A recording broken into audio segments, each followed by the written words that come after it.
Mga ka-RSP, ang ama ang tinaguriang haligi ng tahanan. At katulad ng pader, dapat tayo ay matibay at matatag. Sa araw na ito, alamin natin kung bakit nga ba mahalagang ipagdiwang ang papel ng bawat haligi ng tahanan. Panoorin po natin ito. Disiplinado, istrikto, matapang at mapagmahal. Ilan lamang ito sa mga salitang maaaring maglarawan sa isang ama. At sa darating na June 15, espesyal ang linggong ito dahil milyon-milyong tao sa buong mundo ang magdiriwang ng Father's Day. Pero, bakit nga ba natin ipinagdiriwang ang araw na ito? Pagkilala sa isang ama na para sa pagtsatsaga niya sa kanyang pamilya.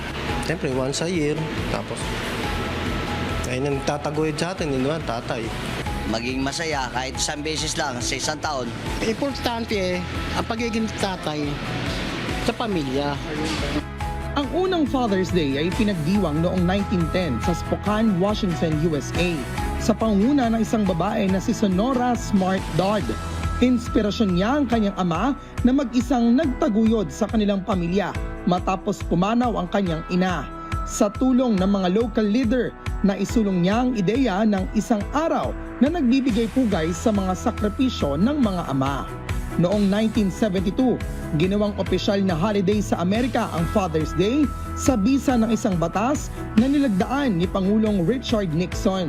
Simula noon, lumaganap ito sa iba't ibang bansa, kabilang ang Pilipinas, kung saan nakilala natin ang mga natatanging ama ng ating kasaysayan. Narito si Andres Bonifacio, ama ng himagsikang Pilipino; Jose Rizal, ama ng makabagong kaisipan; Manuel L. Quezon, ama ng wikang pambansa; Emilio Aguinaldo, ama ng kalayaan ng Pilipinas; at syempre, si Apolinario Mabini, ang ama ng revolusyonaryong kaisipan. Ang Father's Day ay hindi lamang isang okasyon, kundi isang paalalang ang pagmamahal at sakripisyo ng isang ama ay hindi dapat ipagsawalang bahala. Ang espesyal na araw na ito ay hindi lang para sa biological fathers, mga ama ng kasaysayan, kundi pati rin sa mga stepdad, single mom na tumatayong ama, at mga guardian na gumaganap ng fatherly role sa buhay ng kanilang mga anak. Kilalanin natin ang Wonder Dad na siya ring utak sa likod ng isang makabagong engine oil additive na nagbigay daan para sa magandang kinabukasan ng kanyang pamilya. Ma-inspire tayo sa kwento at sa imbensyon ni Sir Ricky Punzalan. Mula pa sa bayan ng Cavite, good morning po and welcome dito sa Rise and Shine Pilipinas. Magandang umaga po sa ating lahat sa apat na sulok ng Pilipinas na naabot ng programang ito. Ngayon, Sir, ilan taon na po kayo at kumusta po ang pagiging isang ama sa inyong pamilya? Well, senior na. No? Senior na. Ngayon, this day. Actually, happy This day. birthday! Birthday mo ngayon. Salamat po. Salamat. Birthday niya ngayon. Yun, happy Sakto. Father's Day. And happy Yes, yes Father's po. Day na Yan, rin. no? Happy Father's Day po. Kamusta ang pagiging isang ama sa inyong pamilya, Sir? Correct. Napakasaya sapagkat pagka ikaw ama na talaga, nakikita mo yung mga anak mo na talagang inspirado din sa buhay. No? Yun ang naituro natin sa kanila. From now on, ito yung right track na nakikita nila papunta doon sa magandang kinabukasan. Ano po bang klase kayong ama? Di ba kasi merong mga disciplinarian, meron naman yung parang tahimik lang. Cool dad. Ganun lang. Oo, may cool dad na rin. Well, hindi ko naranasang magalit sa mga bata.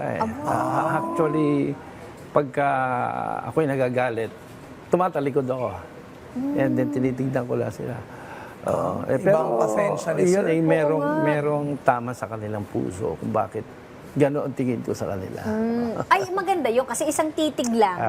Alam na nila.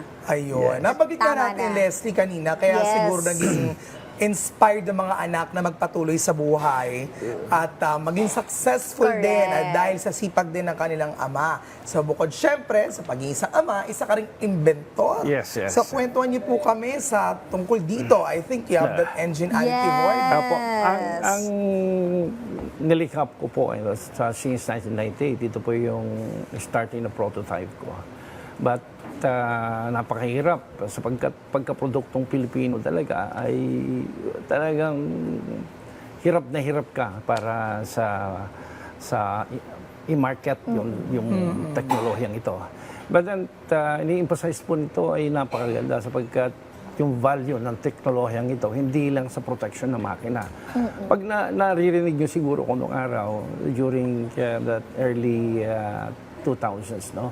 Ako po yung nagpatakbo ng sasakyan na kahit maubusan ka ng langis at tubig. No?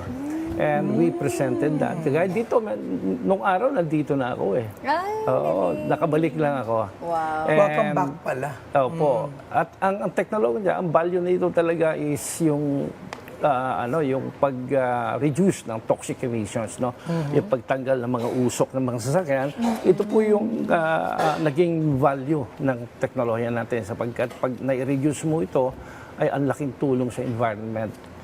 Wala nang hassle sa mga kalsada, down dun sa mga like yung EDSA. Hindi ka na pwedeng tumabi doon dahil sobrang usok. No? But by using this technology, nagiging 99.9% yung reductions ng toxic emissions, ng carbon emissions. naman nun. So, nandyan na lahat na nandyan sa media. No? Na-pitch Nandun na ako. ba to sa Department of Science and Technology? Actually, awardee po ako. Ayun pala, sana awardee po great. ako. May kalat pa. Yes. Local product yun eh. Ako, Leak Award ako noong 2006. Marami po akong awards international, yung the best oil additive in Asia in Thailand. At marami pa na parating. No? Ito napaka-importante po. Ito yung regalo sa atin. Sapagkat it's all about preservation of nature. No? Correct. Opo. Importante Pagmamahal yun, sa lalo na ating ngayon. inang kalikasan. Yes. At pagmamahal din sa iyong ina. Yes. At ang iyong asawa na isa ring ina. Yes. Ayun, O, di ba ma-relate correct. natin yan? Precisely correct. Tama. Correct. Ano naman po yung pinakamaganda o pinakamahalagang aral po o bilin niyo po palagi sa inyong mga anak? Well, sa akin bilang isang ama ay napakaganda yung spiritual aspects ng buhay.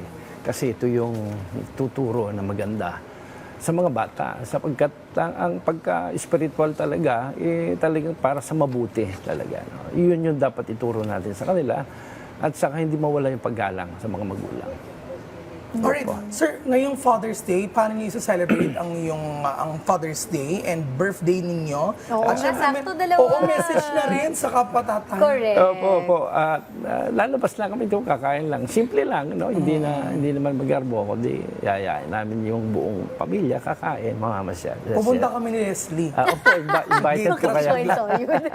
Invited kayo. O message Opo. po sa mga kapwa-tatay po Well, ngayong yung Father's Day. mga kapares ng tatay, no? Sana maging matatag tayo sapagkat maraming pagsubok sa pamilya, like sa amin mga ama, tagapagtaguyod kami kung paano namin buhayin ang pamilya, ganun din sana ang gawin ninyo, magsumikap, mag-isip ng tamang pamamaraan para sa paghahanap buhay para sa ating mga anak. Yun. Again, happy birthday po. Salamat and po. happy Father's Day. At syempre maraming salamat po, Daddy Ricky Punzalan. Yes, thank you po. Yan hindi biro ang magtaguyod ng isang pamilya, lalo para sa mga ama na siya ring tumayong ilaw ng tahanan. Ngayong araw, bibigyan pugay po natin ang isang ulirang ama awardee na hindi lang nagsikap para sa kanyang mga anak, kundi nagsilbing inspirasyon sa iba. Panoorin po natin ito.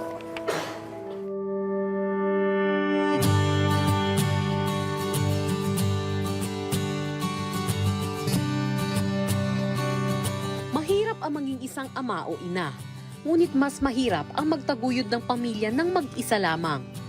Ganyan ang naging buhay ni Isauro San Pedro magmula nang hindi inaasahang pumanaw ang kanyang asawa noong taong 2001 dahil sa isang sakit. Maliliit pa noon ang 4 nilang anak nang sumakabilang buhay ang ilaw ng kanilang tahanan. Simula noon ay si Isauro na ang tumayo bilang isang ama at ina para sa kanilang mga anak. At kasabay nito ay pinamamahalaan rin niya ang maliit na negosyong itinayo nilang mag-asawa. I'm sure we are guided by my wife Meg, who is now in heaven. At the time na kabago-bago pa lang niyang sumakabilang buhay.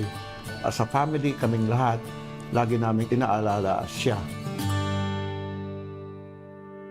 Sa kabila ng hirap na pinagdaanan ni Isauro ay may kapalit naman itong saya, lalo na't alam niyang kahit mag-isa lamang siya ay napalaki niya ng maayos ang kanilang mga anak.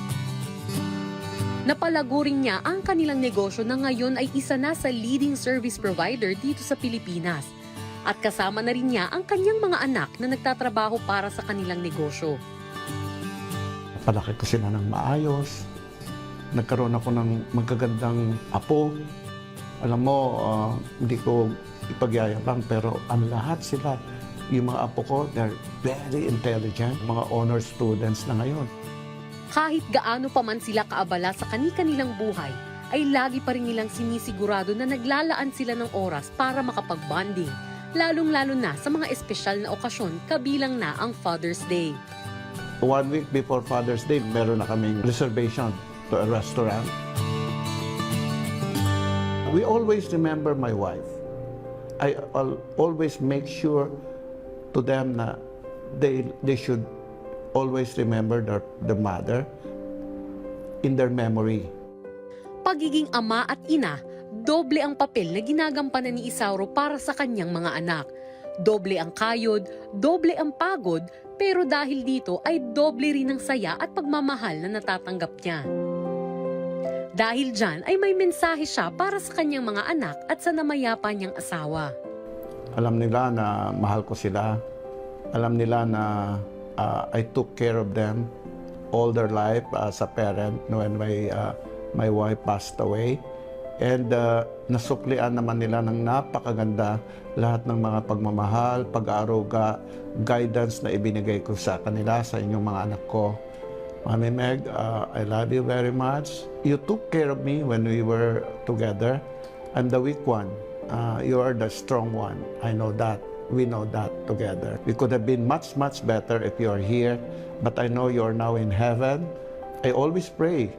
In fact, every day I pray, more importantly, you'll be happy in heaven. I love you very much, Mommy.